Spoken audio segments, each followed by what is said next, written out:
Chloe Burdett here, joined with head women's lacrosse coach Megan Dennehy. Coach, how are you? I'm doing all right. How are you? I'm doing well. The 2023 season is upon us. UVA Wise was slated sixth in the South Atlantic Conference preseason coaches poll. Last year, you posted a 7-9 overall and 4-6 record in conference play. So, talk about how you're looking forward to build upon that this season and what you've seen out of your squad as you prepare for your first matchup against Lees McRae on Thursday. Yeah, so talking a little bit about last year, we battled some injuries. We had a low roster as it was, and so we handled a lot of adversity, and it was a down year for us. There's no doubt about that. So looking forward to this year.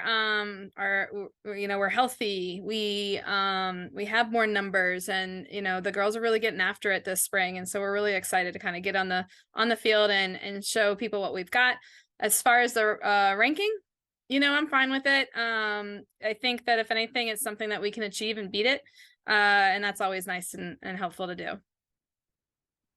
For sure. So you had 7 players earn preseason honors. So I'll let you speak on all of them first, but I did want to pinpoint Grace a little bit. Grace had an inaugural year as a Cavalier, 25 goals, 49 draw controls. She really set the tone, I think, for her career here as a Cav. So she snagged 5 goals against nationally ranked Wingate as well in the spring. So speak about what you hope to see from her this year. Yeah, I mean, she had a phenomenal freshman year. We expect the same this year. Still like working and tweaking and trying to help her grow. It is funny. She was in here for an individual meeting today, and I was like, "Gosh, you're only a sophomore." And so it's funny to see the mature. It's funny to think about that because she's just got so much maturity, the coachability ness, which goes a long way with that growth. We're excited to get her out there. I mean, her speed is something, and that's going to allow us to really move the ball up the field fast, and with Mallory, in that midfield line with her, they're really exciting duo to watch together, and the speed that they're able to bring to both sides of the ball. So we're really excited about those two. We're really happy that we had 7. I mean, it was the second most out of the SAC, and so that says something.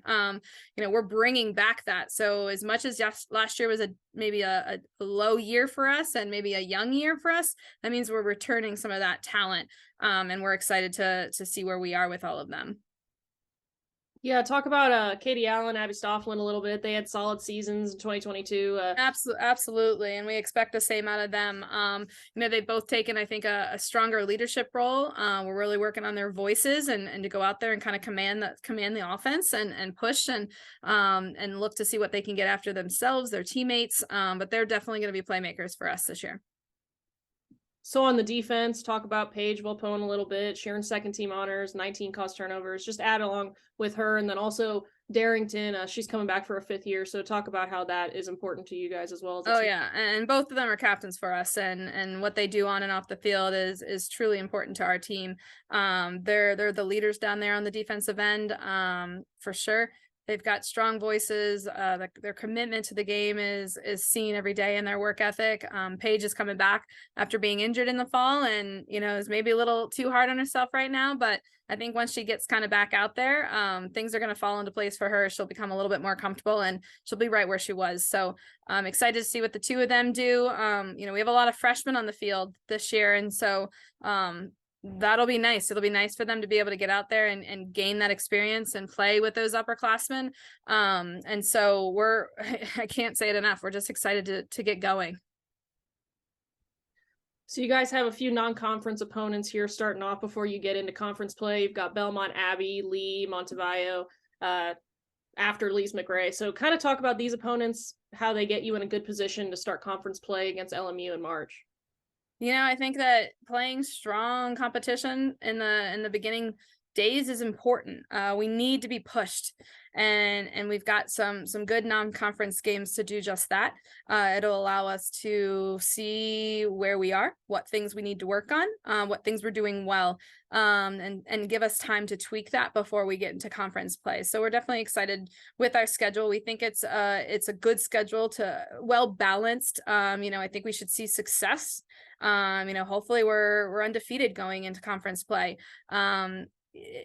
Which I think is doable, and that's not necessarily a stretch by any of the measure. I think that we can do that, and if we are executing on the things that we've worked all fall and preseason on, then it's manageable. It's doable. You mentioned a little bit about these new freshmen. Talk a little bit about what they've brought to the team, what you've seen in practice, and everything going into your first game. Well, we've got 10 of them.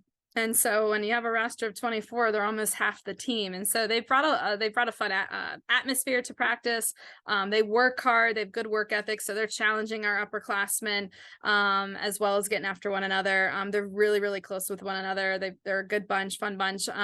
We've got a Canadian on the team, an Australian on the team. So we're able to kind of have fun with the cultural differences. I think the big thing is they always joke about how Americans are just obsessed with their sauces, right? Like, so it's just been fun. It's a fun dynamic.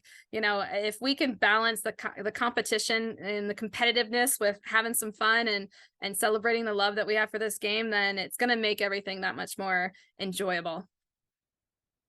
Finishing things off, you have Coach Luciano joining you back again for the second year. Talk about how influential he was last year, what you hope to get out of him this year in your coaching staff.